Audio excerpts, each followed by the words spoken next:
Assalamualaikum warahmatullahi wabarakatuh. Nama saya Teguh Belajar Laksamana dari jurusan Informatika. Pada kali ini saya akan menjelaskan tugas 2, yaitu tentang pengisian, pengubahan, dan juga menampilkan data. Langsung saja kita masuk ke pengisian data. Yang pertama kita mengisi pada tabel bagian, karena tabel bagian ini tidak memiliki foreign key. Jadi lebih mudah untuk mengisinya. Tinggal kita masukkan data dengan sintaks insert into, lalu kita isi atributnya. Tabel berikutnya adalah tabel karyawan. Karena tabel karyawan memiliki kode bagian sebagai foreign key yang merupakan primary key dari tabel bagian, maka kita harus mengisi tabel bagian terlebih dahulu sebelum kita dapat mengisi tabel karyawan. Kalau kita sudah mengisi tabel bagian, kita dapat melanjutkan dengan tabel karyawan. Kita menggunakan sintaks insert into dan kita isi semua atributnya. Nah, pada tugas sebelumnya saya membuat suatu kesalahan dan di sini kita perbaiki kesalahan tersebut. Tabel pelanggan dan tabel menu itu memiliki relasi many to many. Jadi tidak perlu ada foreign key pada tabel menu dan tabel pelanggan karena sudah ada pada tabel relasi mereka, yaitu tabel memesan. Jadi sebelum kita melanjutkan dengan pengisian tabel, maka kita harus menghapus foreign key pada tabel pelanggan dan tabel menu dengan cara drop foreign key pada atribut tersebut, dan kita menghapus atribut tersebut dengan sintaks drop column. Lanjut kita mengisi tabel pelanggan. Kita isi tabel pelanggan dengan insert into seperti biasa.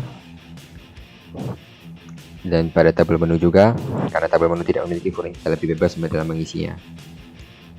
Kita lanjutkan dengan tabel memesan. Nah, tabel memesan ini hanya memuat foreign key, yaitu primary key dari si pelanggan dan primary key dari si menu, karena saling berrelasi many to many. Kita lanjutkan dengan tabel terakhir, yaitu tabel harga. Tabel harga ini memiliki foreign key yang merupakan primary key dari si tabel menu, jadi kita harus mengisi tabel menu terlebih dahulu sebelum dapat mengisi tabel harga. Kita isi dengan sintaks insert into, lalu sudah beres. Jadi kita lanjut ke bagian berikutnya, itu update data. Nah, dalam update data ini, yang pertama kita lakukan adalah pengubahan data. Nah, dalam sintaks ini kita akan mengubah nama dan jenis kelamin dari suatu karyawan yang memiliki ID karyawan 103. Dilakukan dengan sintaks update karyawan, set nama sama dengan ayah, jenis kelamin itu perempuan, where di mana ID karyawan itu sama dengan 103. Lanjut ke penghapusan data. Pada penghapusan data kita akan menghapus satu baris dari suatu tabel yang kita pilih. Pada kali ini kita akan menghapus satu baris dari tabel harga, di mana kode harganya itu sama dengan 108. Lanjut ke bagian berikutnya, yaitu seleksi data. Pertama kita akan menampilkan semua data dari tabel yang telah kita isi tadi. Pertama dengan tabel bagian, kita gunakan sintaks select all from nama tabel. Bintang ini menunjukkan kita akan mengambil semua kolom dari tabel tersebut.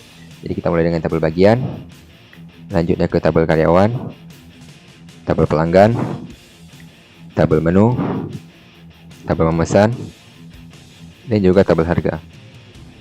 Nah, pada bagian berikutnya kita akan mengambilkan kolom tertentu. Dengan menambilkan kolom tertentu, kita hanya mengganti sintaks pada select ini. Jadi kita akan select kolom yang kita inginkan, lalu kita input tabel yang kita inginkan. Jadi kita akan pada kali ini kita akan menampilkan nama, alamat, dan nomor HP dari tabel karyawan. Selanjutnya dengan kondisi tertentu, maka kita akan menampilkan hanya baris-baris tertentu yang memenuhi persyaratan pada sintaks where ini. Jadi kita akan menampilkan semua kolom dari pelanggan di mana si pekerjaannya itu capsec. Jadi yang memiliki pekerjaan capsec, maka hanya baris itu saja yang akan ditampilkan. Lanjut kita menampilkan data dengan operator AND, OR, between, like, dan in. Nah, untuk operator AND ini kita akan memberikan dua kondisi tertentu pada sintaksnya, dan dievaluasi kedua kondisi tersebut. Jika dinyatakan bahwa kedua kondisi tersebut true, maka akan ditampilkanlah data pada baris tersebut. Namun jika salah satunya false atau keduanya itu false, maka dia tidak akan menampilkan data tersebut. Seperti contoh, kita akan menampilkan semua kolom dari tabel harga, di mana harganya itu kurang dari sama dengan 50.000 dan harganya itu lebih dari 10.000. Maka akan diambil semuanya, semua kolom dari tabel harga, di mana harganya itu kurang dari 50.000 dan harganya itu lebih dari 10.000. Nah, akan diambil harganya 45.000, 35.000, dan seterusnya, selama dia memenuhi kedua syarat ini. Berikutnya kita masuk ke operator OR.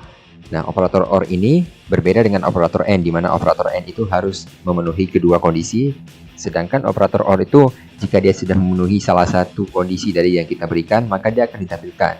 Pada contoh ini kita akan menampilkan nama, alamat, dan kode bagian dari tabel karyawan, di mana kode bagian itu sama dengan 7 atau kode bagian itu kurang dari 3. Maka dia akan mengecek semua kode bagiannya itu. Apabila dia kurang dari 3 atau dia merupakan 7, maka akan ditampilkan seperti ini.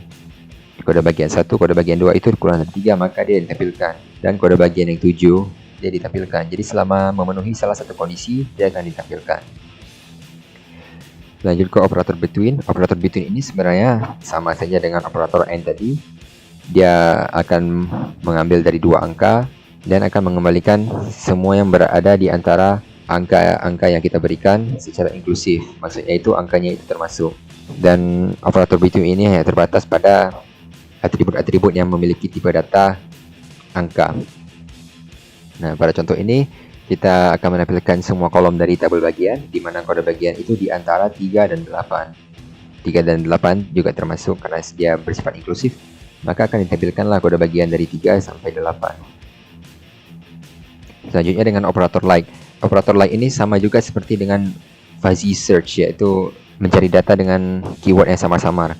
Pada contoh ini kita akan menampilkan nama pelanggan dan nomor HP dari tabel pelanggan, di mana nomor HP like 0,822%.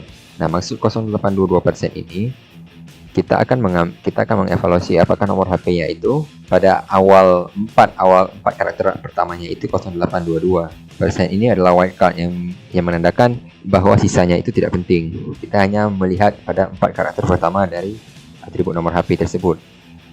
Maka akan dikembalikanlah nama pelanggan dan nomor HP jika yang nomor HP-nya itu diawali dengan 0822. Pada operator in ini sebenarnya sama saja dengan OR. Jadi kita akan memberikan suatu tuple, yaitu isinya kondisi yang ingin kita cek, dan kita akan mengevaluasi atribut tersebut. Apakah atribut tersebut termasuk ke dalam tuple yang kita berikan.